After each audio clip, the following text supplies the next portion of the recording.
Capital प्रस्तुत करता है 17 अगस्त 2025 के लिए दैनिक संक्षेप। नमस्कार सभी को, ईपीके कैपिटल के दैनिक संक्षिप्त वीडियो में आपका स्वागत है। मैं आपकी होस्ट स्नेहा हूं। इस श्रृंखला में हम आपको अपडेट करने और दुनिया भर से आए सभी महत्वपूर्ण वित्तीय समाचारों को समझाने का प्रयास करते हैं। तो बिना किसी देरी के चलिए शुरू करते हैं।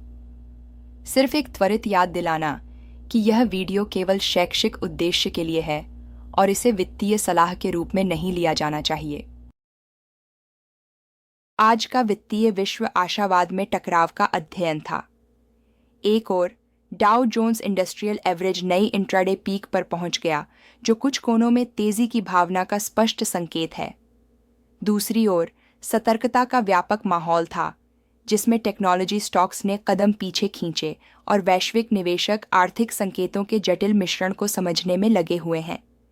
यह एक बाजार है जो एक चौराहे पर है, भविष्य की विकास की उम्मीदों को वर्तमान अर्थव्यवस्था की जिद्दी वास्तविकताओं के साथ तौल रहा है। आज हम वॉल स्ट्रीट पर एक मिश्रित सत्र का विश्लेषण करेंगे, जहां डाउ ने एक नया शिखर छुआ जबकि टेक ने आराम किया। हम महत्वपूर्ण मुद्रास्फीति डेटा में गहराई से उतरेंगे, जो फेडरल रिजर्व की सबसे कठिन बहस को प्रेरित कर रहा है। फिर हम दुनिया के मंच पर स्थानांतरित होंगे ताकि यूक्रेन में शांति के रास्ते पर एक प्रमुख वक्तव्य का विश्लेषण कर सकें। और अंत में हम क्रिप्टो बाजारों का मार्गदर्शन करेंगे, जहां एक महत्वपूर्ण वापसी न केवल डिजिटल संपत्तियों के बारे में बल्कि पूरे वैश्विक आर्थिक तस्वीर के बारे में भी कहानी कह रही है। चलिए शुरू करते हैं। द क्लोजिंग बेल, एक वैश्विक बाजार का स्नैपशॉट।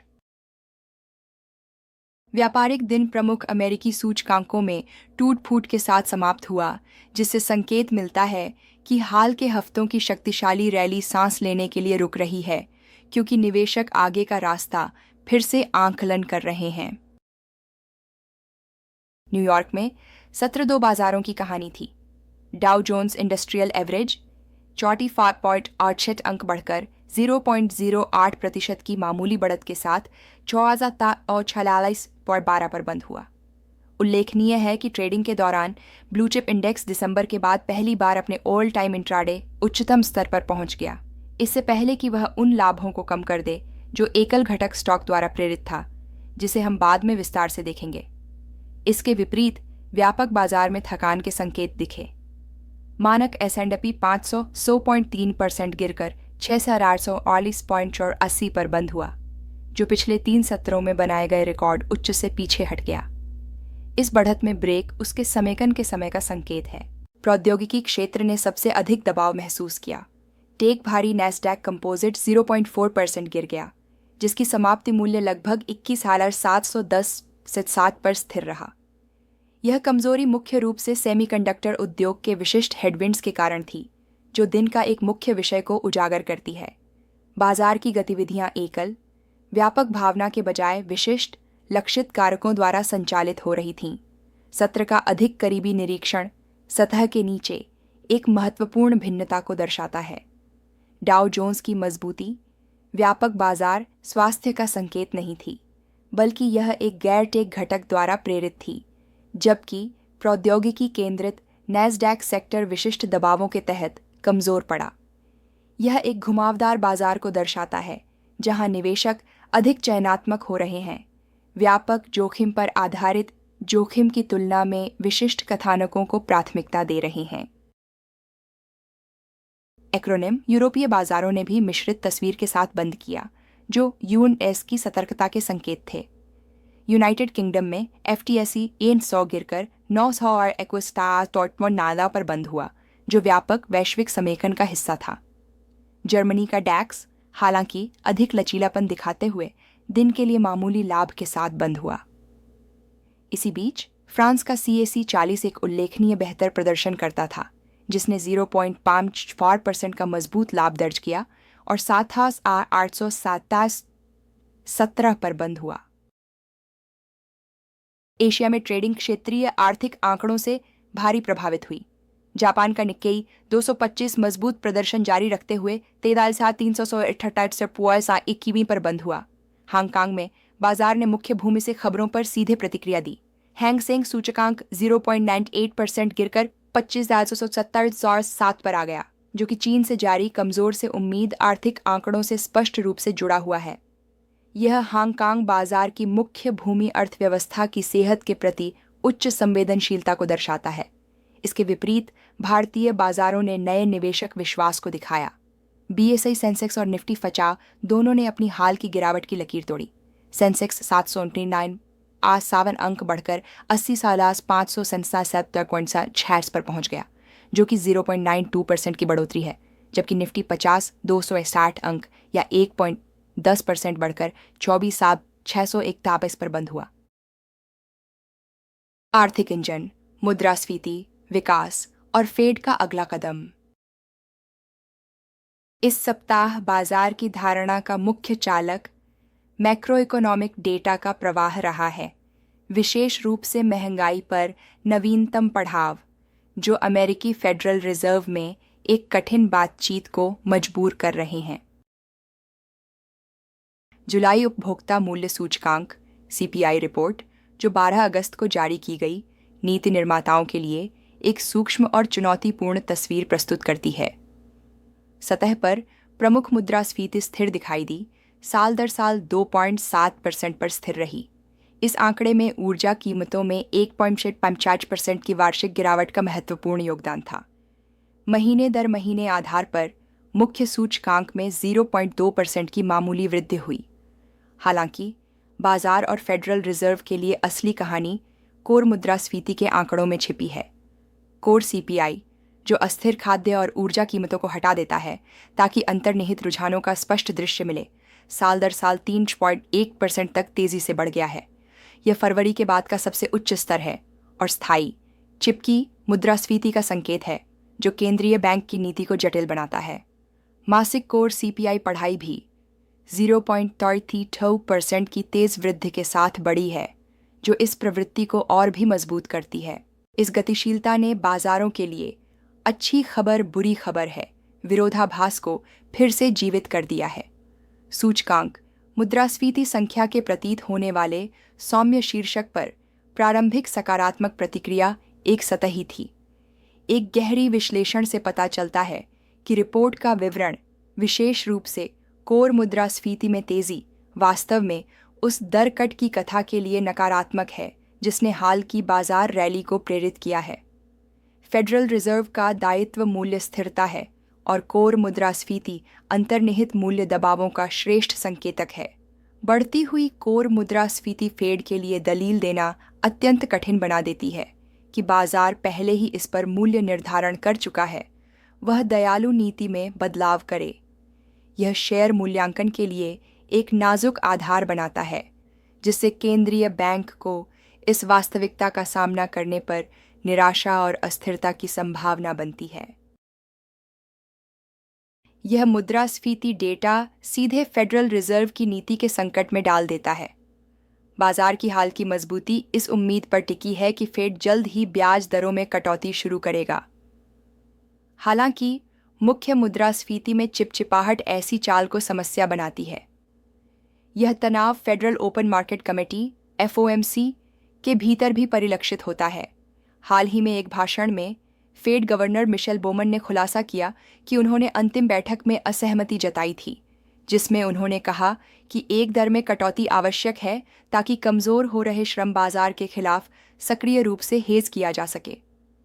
जुलाई FOMC बैठक का आधिकारिक बयान, जिसमें समिति ने ब्याज दरों को 4.54% से 4.5% की सीमा में स्थिर रखा, ने भी नोट किया कि गवर्नर क्रिस्टोफर वॉलर को दर में कटौती पसंद थी, जो आंतरिक बहस को दर्शाता है। केंद्रीय बैंक अब एक क्लासिक जटिलता में फंस गया है, जिसे दो अपोजिंग जोखिमों के बीच चुनना पड़ रहा है। एक संभावित धीमे हो रहे नौकरी बाजार को प्रोत्साहित करना या मुद्रास्फीति के पुनरुत्थान से लड़ना। अब सभी की नज़रें आगामी जैक्सन होल आर्थिक संगोष्ठी पर टिकी हैं, जो वैश्विक केंद्रीय बैंकरों का एक प्रमुख आयोजन है। बाजार फेड चेयर जेरोम पॉवेल के भाषण को ध्यान से सुनेंगे ताकि यह समझ सकें कि फेड इस नाजुक संतुलन कार्यवाही को कैसे नेविगेट करने का इरादा रखता है। अमेरिका एक वायु में कार्य नहीं कर रहा है। यूरोजोन में जुलाई महंगाई दर स्थिर 2.0% वार्षिक पर थी, जो यूरोपीय केंद्रीय बैंक के लक्ष्य के बिल्कुल पास है। हालांकि घटकों पर नजर डालें तो अमेरिका जैसी ही गतिशीलता दिखाई देती है, जिसमें खाद्य कीमतों में 3.3% की बढ़ोतरी को ऊर्जा कीमतों में 2.5% की गिरावट से संतुलित किया गया है। चीन में एक महत्वपूर्ण वैश्विक कहानी विकसित हो रही है। चीन के राष्ट्रीय सांख्यिकी ब्यूरो द्वारा जुलाई के लिए हाल ही में जारी आर्थिक आंकड़ों ने घरेलू मांग में कमजोरी का चिंताजनक चित्र प्रस्तुत किया है। जबकि औद्योगिक उत्पादन में 5.7% का सम्मानजनक वृद्धि हुई है, अन्य संकेतकों ने चेतावनी संकेत दिए हैं। सबसे गंभीर चिंता रियल एस्टेट क्षेत्र में है, जहां इस वर्ष के पहले 7 महीनों में रियल एस्टेट विकास में निवेश 12.0% गिर गया है। यह कमजोरी व्यापक अर्थव्यवस्था में भी फैल रही है, जिसमें उपभोक्ता मूल्य साल दर साल स्थिर है और उत्पादक मूल्य 3.6% गिर गए हैं। ये मुद्रास्फीति दबाव घरेलू मंदी का स्पष्ट संकेत है और हंग सेंग सूचकांक के प्रदर्शन में कमी का मुख्य कारण भी है। चीन की आर्थिक स्थिति वैश्विक अर्थव्यवस्था के लिए जटिल क्रॉस करंट्स पैदा कर रही है। दुनिया की फैक्ट्री के रूप में चीन की गिरती उत्पादक कीमतें इसका मतलब है कि यह पश्चिम को वस्तुओं की कीमतों में गिरावट निर्यात कर रहा है, जो केंद्रीय बैंकों को मुद्रास्फीति के खिलाफ लड़ाई में मदद करता है। हालांकि इस गिरावट का मूल कारण एक गंभीर घरेलू मंदी का अर्थ है कि चीन की वैश्विक वस्तुओं और तैयार उत्पादों की मांग घट रही है, जो वैश्विक विकास पर एक महत्वपूर्ण बाधा के रूप में कार्य कर रहा है। यह द्वैध प्रभाव एक तरफ मुद्रास्फीति के मोर्चे पर मदद कर रहा है, जबकि विकास के मोर्चे पर नुकसान पहुंचा रहा है। वैश्विक नीति निर्माताओं के लिए मैक्रो इकोनॉमिक तस्वीर को जटिल बना रहा है और अंतर्राष्ट्रीय मुद्रा कोष द्वारा हाल ही में वर्णित वैश्विक अर्थव्यवस्था को स्थिर अनिश्चितता के बीच नाजुक स्थिरता के रूप में मजबूत करता है। कॉर्पोरेट कॉर्नर, टिकर को चलाने वाली कहानियां। बड़े बाजार सूचकांकों की सतह के नीचे दिन का व्यापार अत्यंत विशिष्ट कंपनी स्तरीय कहानियों द्वारा परिभाषित किया गया था, जिन्होंने महत्वपूर्ण मूल्य आंदोलनों को प्रेरित किया। यह इस विचार को मजबूत करता है कि वर्तमान में बाजार गहरे मौलिक अनुसंधान को व्यापक थीम आधारित निवेश की तुलना में अधिक पुरस्कृत कर रहा है। एयरलाइन उद्योग स्पष्ट विजेता था। यूनाइटेड एयरलाइंस यूएएल के शेयर में प्रभावशाली 10.2% की वृद्धि हुई, जबकि डेल्टा एयरलाइंस डीएएल ने 9.2% की बढ़त हासिल की। यह उछाल सामान्य आर्थिक आशावाद से प्रेरित नहीं था, बल्कि यह सीपीआई रिपोर्ट के एक विशिष्ट डेटा बिंदु पर प्रत्यक्ष प्रतिक्रिया थी। पिछले महीने हवाई किराए में 4% की वृद्धि हुई, जो एक लंबी गिरावट की प्रवृत्ति को तोड़ते हुए वाहकों के लिए फिर से मूल्य निर्धारण शक्ति का संकेत था। हालांकि इस उद्योग व्यापी बढ़त ने हर प्रतिभागी को नहीं बचाया। एक विपरीत कहानी में स्पिरिट एविएशन होल्डिंग्स FLYY के शेयर 40% से अधिक गिर गए, जब कंपनी ने चेतावनी दी कि वह पर्याप्त नकदी की आपूर्ति के अभाव में संचालन जारी रखने में असमर्थ हो सकती है। यह एक शक्तिशाली याद दिलाने वाला है कि यहां तक कि अनुकूल उद्योग वातावरण में भी गंभीर कंपनी विशिष्ट परिचालन और वित्तीय समस्याएं भारी पड़ सकती हैं। M8 एप्लाइड मटेरियल्स के शेयर 14% गिर गए, क्योंकि कंपनी ने निराशाजनक भविष्यवाणी जारी की। इस नकारात्मक भावना ने एक लहर पैदा कर दी, जिससे KLA कॉर्प, KLAC के शेयर 8% और लैम रिसर्च LRCX के 7% गिर गए। इस तेज गिरावट के खिलाफ इंटेल INTC ने लगभग 3% की बढ़त दर्ज की। इंटेल का प्रदर्शन कंपनी विशिष्ट कारणों से था, जिनमें ट्रंप प्रशासन द्वारा टैरिफ छूट पर विचार करने की रिपोर्टें शामिल हैं, जो कंपनी के लिए लाभकारी हो सकती हैं। साथ ही नई CEO द्वारा लागू की जा रही रणनीतिक बदलाव में निवेशकों का भरोसा भी बना रहा।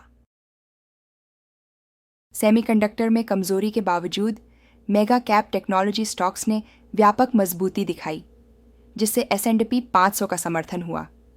Meta platforms, Broadcom, Microsoft, Apple और अल्फाबेट के शेयर सभी दिन के अंत में उच्चतर बंद हुए। मनोरंजन क्षेत्र में नई संयुक्त पैरामाउंट स्काईडेंस (PSKY) ने अपने शेयर में 8.4% की वृद्धि देखी। इस रैली को बाजार ने नई प्रबंधन टीम की आक्रामक सामग्री रणनीति में विश्वास के रूप में व्याख्यायित किया। यह कदम कंपनी की हाल की घोषणा के बाद आया है कि उसने UFC के एक्सक्लूसिव ब्रॉडकास्टिंग अधिकार प्राप्त करने के लिए $77 अरब का बड़ा सौदा किया है, जो प्रीमियम सामग्री में महत्वपूर्ण निवेश के नए युग का संकेत है। दिन की सबसे बड़ी खबर स्वास्थ्य सेवा क्षेत्र से आई, जहां बीमाकर्ता यूनाइटेड हेल्थ (UNH) के शेयर 12% बढ़ गए। यह शक्तिशाली कदम कंपनी की किसी मौलिक खबर या स्वास्थ्य उद्योग में व्यापक रुझान से जुड़ा नहीं था, बल्कि यह एक नियामक फाइलिंग का सीधा परिणाम था, जिसमें खुलासा हुआ कि वॉरेन बफेट की बर्कशायर हैथवे ने कंपनी में नई हिस्सेदारी ली है। यह घटना प्रभावशाली व्हेल निवेशकों द्वारा भावना से प्रेरित बाजारों को चलाने की शक्ति का एक क्लासिक उदाहरण है, विशेष रूप से एक प्रमुख डाउ कंपोनेंट के लिए। भू राजनीतिक क्षेत्र, कूटनीति और बाजार प्रभाव। विश्व मंच पर रूस यूक्रेन संघर्ष को लेकर एक महत्वपूर्ण कूटनीतिक विकास हुआ, जिसमें पश्चिमी नेताओं द्वारा सावधानीपूर्वक शब्दों में दिए गए बयानों ने समाधान की दिशा में संभावित बदलाव का संकेत दिया। 16 अगस्त को ब्रिटेन के प्रधानमंत्री कीर स्टारमर ने एक औपचारिक बयान जारी किया, जिसने वर्तमान अंतर्राष्ट्रीय कूटनीति के नाजुक संतुलन को दर्शाया। बयान की शुरुआत अमेरिकी राष्ट्रपति डोनाल्ड ट्रंप के युद्ध समाप्त करने के प्रयासों की प्रशंसा से हुई, जिसमें कहा गया कि उन्होंने हमें पहले से अधिक करीब ला दिया है समाधान की ओर और कि उनकी नेतृत्व की सराहना की जानी चाहिए। हालांकि संदेश तुरंत ही किसी भी आगे के रास्ते के लिए स्पष्ट शर्तें स्थापित करने की ओर मुड़ा। इसमें जोर दिया गया कि अगला कदम राष्ट्रपति जेलेंस्की सहित और बातचीत होनी चाहिए, यह स्पष्ट करते हुए कि स्थायी शांति बिना यूक्रेनी प्रत्यक्ष भागीदारी के तय नहीं की जा सकती। बयान ने अमेरिका और यूरोपीय भागीदारों की यूक्रेन को मजबूत सुरक्षा गारंटी प्रदान करने की इच्छा का भी स्वागत किया, जो किसी भी संभावित समझौते का एक मुख्य घटक है। अंत में यह एक दृढ़ पुनः पुष्टि के साथ समाप्त हुआ कि प्रतिबंध तब तक जारी रहेंगे जब तक रूस के युद्ध मशीन पर स्ट्रिंग्स को कसना जारी रहेगा, जब तक उसकी आक्रमण रुक नहीं जाती। यह सूक्ष्म स्थिति अन्य प्रमुख यूरोपीय नेताओं द्वारा भी साझा की गई है, जिनमें फ्रांस और जर्मनी के नेता शामिल हैं, जिन्होंने यूक्रेन को शामिल करने वाले 3 पक्षीय शिखर सम्मेलन की भी मांग की है और रूस पर आर्थिक दबाव बनाए रखने पर जोर दिया है। यह कूटनीतिक चाल को वित्तीय बाजारों के लिए प्रबंधित जोखिम कम करने का एक अभ्यास माना जा सकता है। हेडलाइन जो शांति वार्ताओं का सुझाव देती है, अकेले में अस्थिर प्रतिक्रिया कर सकती है, जिससे तेल की कीमतों में तेज गिरावट या रक्षा स्टॉक्स में बिकवाली हो सकती है। हालांकि तुरंत ही एक मजबूत शर्तों की सूची के साथ राष्ट्रपति जेलेंस्की का शामिल होना, सुरक्षा की गारंटी की आवश्यकता और प्रतिबंधों का जारी रहना पश्चिमी नेताओं ने महत्वपूर्ण संदर्भ जोड़ दिया है।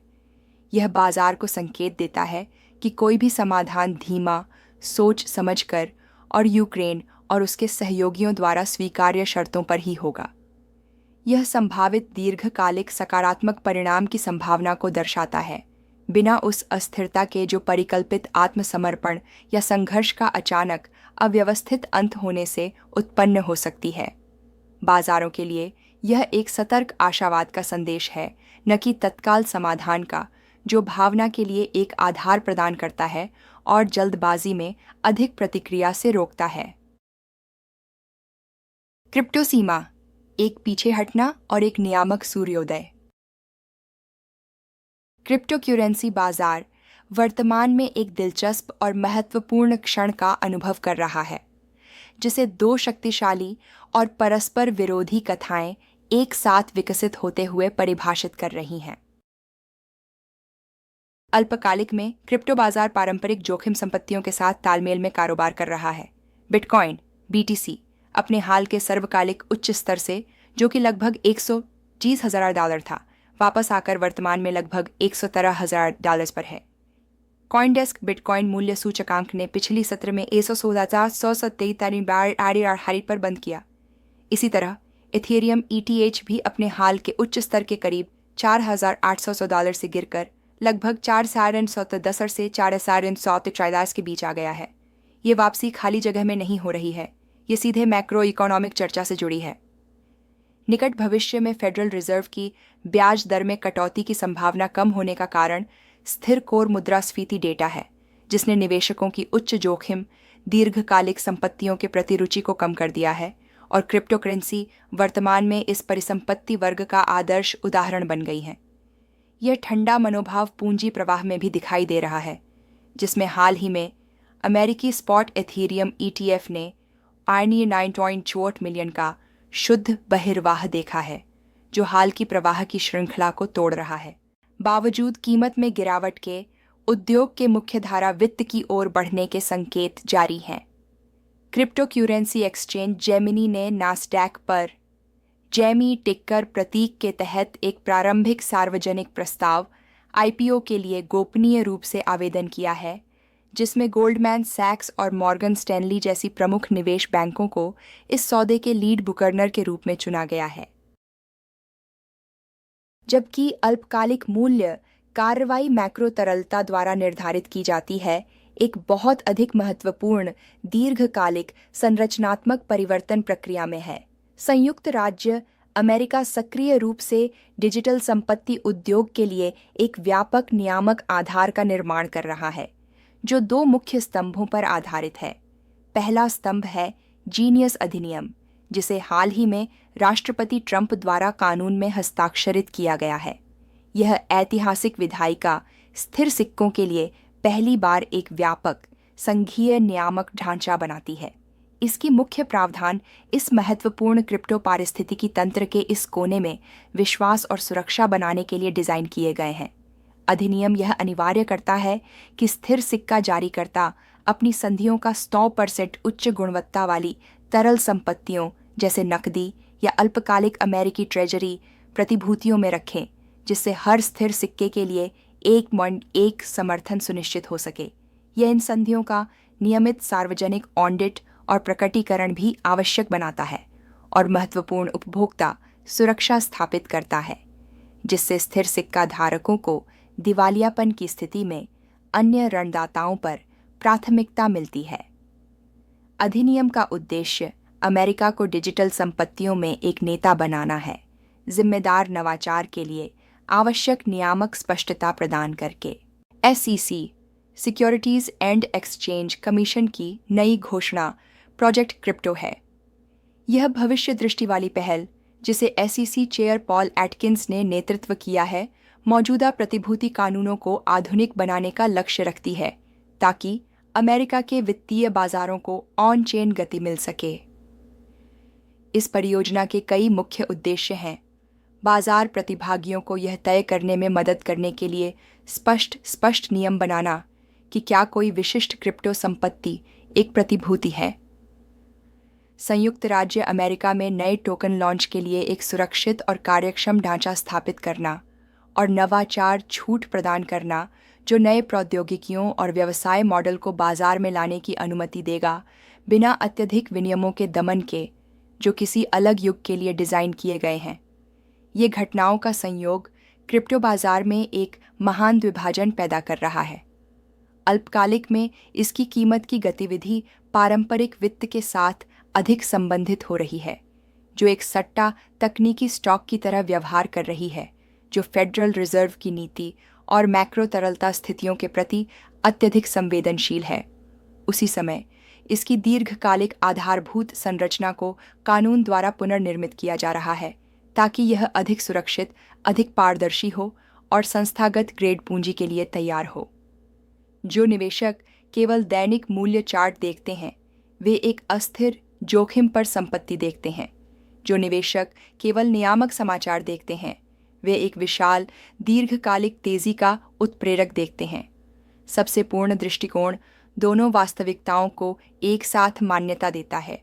क्रिप्टो क्षेत्र परिपक्व हो रहा है, पारंपरिक आर्थिक वातावरण के प्रति अधिक संवेदनशील बनते हुए, जबकि साथ ही वह नियामक रेल का निर्माण कर रहा है जो अंततः इसे अपने ही शर्तों पर विकसित होने की अनुमति देगा और नए संस्थागत स्वीकृति की लहर को आकर्षित करेगा।